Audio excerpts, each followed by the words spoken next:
monde, ici Jessica Humphries. Et Bruno Saint-Hilaire d'Énergie Santé Optimale. Votre ressource santé optimale en ligne. Mm-hmm. Une des choses qu'on aime beaucoup faire chez Énergie, c'est donner des trucs pour avoir justement de l'énergie tout au long de la journée, pour passer une journée fantastique. Alors, on a une question pour toi. Est-ce que ça arrive que tu manques d'énergie durant la journée? Est-ce que tu te sens fatigué? Est-ce que tu as des périodes dans la journée où est-ce que tu as des baisses d'énergie? Peut-être tu compenses avec différents aliments ou breuvages pour remonter ton énergie ou même tu as la difficulté à démarrer ta journée le matin. Alors, si tu as dit oui à un ou plusieurs, restez avec nous parce que c'est ça qu'on va parler, c'est avoir plus d'énergie dans ta vie. En plein ça, exactement. Donc, toute la semaine, on va parler de l'énergie. Comment en avoir plus, comment en regagner, quoi faire pour enlever ce qui vole notre énergie, puis tout ça. Et puis, aujourd'hui, on va parler des voleurs et des supporters d'énergie. Mais avant d'attaquer le sujet de l'heure en ce début d'année, on veut t'inviter, si tu es quelqu'un là, qui veut vraiment approfondir ça, tu veux une fois pour toutes tracer une ligne dans le sable, draw a line in the sand, tu veux vraiment découvrir ton plein potentiel énergétique, Jessica et moi, on offre gratuitement un atelier formation ce jeudi et dimanche prochain via Zoom, gratuitement, où on va partager plein d'informations de toutes sortes de sources pour vraiment augmenter ton capital énergétique, physiquement, dans tes relations ou autre. Donc, si ça t'intéresse, juste t'inscrire dans les commentaires Énergie, puis on va t'envoyer l'information pour t'inviter à une ou l'autre des ateliers formation. Alors, si tu arrives avec nous, petit cœur, thumbs up, même sans rediffusion. Alors, commençons avec le sujet de énergie, les voleurs et les supporters d'énergie. Exactement. La raison pour laquelle on apporte ça aujourd'hui, c'est qu'on entend, même si on est en début d'année, on entend déjà des gens, je ne sais pas si toi, c'est ton cas, mais Jessica et moi, on entend ça là. Oh, je suis fatigué, mon horaire est rempli, tout ça. Puis on commence l'année. Ouais. Alors là, on s'est dit, faut attraper la balle au bon, puis donner des trucs aux personnes. Des trucs simples, effectivement. Et on va, comme à toutes les fois qu'on se rencontre sur Facebook, on partage l'information qu'on va chercher de sources très crédibles dans les différents domaines qu'on partage avec vous. Et pour ce qui est de l'énergie, on va faire référence tout au long de la semaine, principalement à une étude qui a été menée par deux organismes, ou en fait deux centres de recherche qui sont des sommités en anti-aging, en optimisation de l'énergie, le département de médecine préventive de l'Université l'Université de Berlin, en Allemagne, merci, et le département de santé publique de l'Université Harvard aux États-Unis. Ils ont combiné leurs efforts et pendant tout près d'une dizaine d'années, ils ont suivi tout près d'1 million de personnes, Européens et Nord-Américains, pour savoir différentes choses sur qu'est-ce qui fait qu'on peut améliorer notre capacité à rester jeune longtemps. Et l'énergie, ça a été quelque chose qu'ils ont regardé énormément. Donc, et aujourd'hui, on va parler en fait, des conclusions de cette étude-là qui nous dit que, essentiellement, on a le potentiel d'augmenter notre capital énergétique, toi et nous deux, à tous les jours. Mais ça dépend, selon ces scientifiques-là, de deux facteurs. La quantité de supporteurs d'énergie qu'on laisse rentrer dans notre vie versus la quantité de voleurs d'énergie qu'on laisse rentrer dans notre vie. Puis ça, c'est au quotidien, c'est d'être conscient, dans la pleine conscience de se rendre compte que qu'est-ce que tu fais présentement. Est-ce que c'est un voleur d'énergie ou un supporteur d'énergie?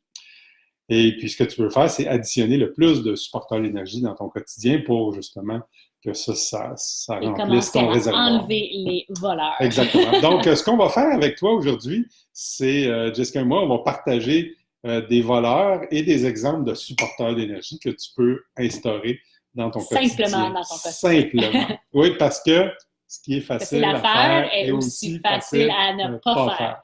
Alors, donc, numéro 1. Numéro 1, manque de sommeil. Ça, c'est un voleur d'énergie. Alors, un supporteur d'énergie, ça serait de mettre des rituels en place pour que ce soir, quand tu vas aller te coucher, tu puisses bien t'endormir et avoir une bonne nuit de sommeil. Puis des bons rituels, c'est pas d'écouter la télé ou de lire sur ton iPad ou sur ton téléphone cellulaire, mais plutôt de rentrer dans le calme, arrêter de manger peut-être 1h30, 2 heures avant, puis c'est ça, y aller doucement. Ça serait un exemple de supporteur énergie. Numéro 2, c'est d'avoir un horaire chargé, alors surménage. Alors ça, c'est un voleur d'énergie. Alors, qu'est-ce qui est un supporteur d'énergie? C'est d'apprendre à dire non, de savoir c'est quoi vraiment tes priorités pour la journée et d'avoir 3 objectifs. Alors, 3 objectifs pour ta journée. Alors, si tu atteins ces 3 objectifs, bon, tu as fait une bonne journée, tu as atteint vraiment tes priorités importantes. Mais si tu n'apprends pas à dire non, mais des fois, ces 3 priorités ne sont plus en priorité et tout le reste d'autre est en priorité. Et à la fin de la journée, tu es épuisé, tu es fatigué, finalement, tu as dit « j'ai rien fait aujourd'hui, j'ai pas eu le temps ». On a tous déjà vécu ça. Un autre exemple de voleur d'énergie, c'est consommer des aliments solides ou liquides qui sont excitants pour nos papilles gustatives, mais qui rendent nos cellules un peu tristes, des fois très tristes aussi. Donc, on n'aura pas besoin d'énumérer la liste là-dessus. Vous les connaissez. La plupart du temps, quand on fait face à un manque d'énergie, souvent on va chercher des aliments qui émotivement vont nous faire du bien ou un boost d'énergie. On va avoir un boost d'énergie très, très, très rapide, mais après ça, sucre, il va y avoir une chute. Ouais, effectivement. Donc, le contraire, c'est de choisir des aliments qu'on sait très bien qu'ils vont apporter des nutriments, des matériaux à nos cellules pour qu'à long terme, elles fassent toute leur fonction avec un grand sourire, entre autres, nous apporter de l'énergie. Donc, ça, c'est 2 exemples de voleurs et supporteurs d'énergie. Jessica, en as-tu un autre? Oui, numéro 4, c'est inactivité. Alors, pas bouger, de pas bouger, d'être plus sédentaire. Alors, on sait que ça, l'énergie baisse. Et même l'opposé, c'est de bouger trop. Alors, d'avoir trop d'activité physique durant la journée à une haute intensité, ça aussi, ça peut être un voleur d'énergie. Alors, supporteur d'énergie, c'est de bouger au quotidien, modérément, en faisant des activités qui te rendent heureux et heureuse. Tu as du plaisir dans ton cœur, tu veux continuer à les faire et idéalement en nature. Yeah! On aime ça, en nature. Et le dernier qu'on partage avec vous, c'est le stress et le drame dans notre vie. Qui a du drame? Alors, oui.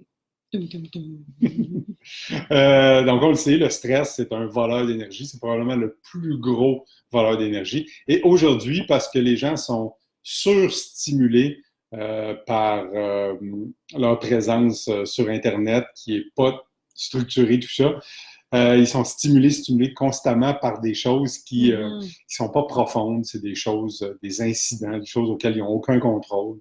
Là, c'est la panique tout le temps. Donc, ça les incite, ça nourrit leur partie de la personnalité qui voit du drame partout. Donc, l'opposé, c'est premièrement d'avoir de la gratitude. Au lieu de toujours chercher quelque chose de nouveau pour se satisfaire, c'est d'être en gratitude pour qu'est-ce qu'on a présentement. Voir la vie du bon côté. Okay? On a le choix. On a le choix tout le temps. Ça prend la même énergie de voir le problème que de voir la solution dans une situation. Exactement la même énergie. C'est une question de choix. Et en prendre moins, Jessica en a parlé tout à l'heure, mais d'en prendre moins sur notre heure. Quand on en prend moins, c'est plus facile d'avoir de la gratitude. C'est plus facile aussi de voir les choses du bon côté. Donc ça, c'est 2 autres exemples de voleurs et de supporteurs d'énergie. Alors ça, c'était 5 exemples simples de voleurs d'énergie dans votre vie et aussi des supporteurs. Alors, juste de les additionner. Est-ce que tu as plus de voleurs ou plus de supporters dans ta vie? Et là, on peut voir un petit peu l'équation, ouais.